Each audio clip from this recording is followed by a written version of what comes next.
لو حضرتك عليك حكم جنائي، اوعى تسيب الحكم لغاية ما تتزنق وتجري بعد ما توصل للاستئناف او المعارضة الاستئنافية انك تعوز انك تتصالح من هذا الحكم.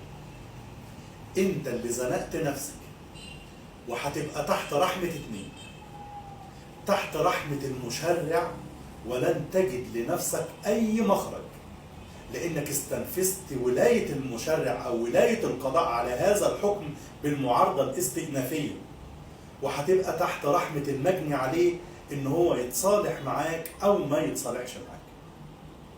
فخد بالك من هذا الامر، اوعى تزنق نفسك. حضرتك عندك حكم، تعامل معاه بجدية.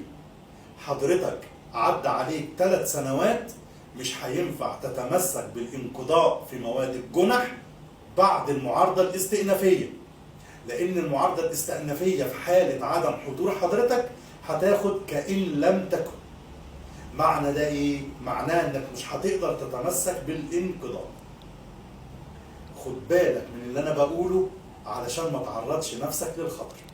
ودلوقتي وفي هذا التوقيت اللي أنا بأعلن لحضرتك إن اتجاه القضاء الآن بيتجه أو اتجه بالفعل للتيسير على كل حد عليه حكم، لأن مصر أو المشرع المصري بيتجه إلى تخفيف الأعباء عن المواطنين.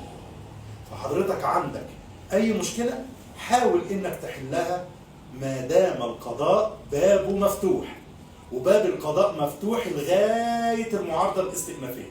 بعد المعارضة الاستئنافية مش هتقدر تستفيد بأي شيء، اللهم إن الإجراء اللي هيفضل لك بس هيبقى أمام المحامي العام، خاصة لو في تصالح هتعمل التصالح أمام السيد المستشار المحامي العام الأول.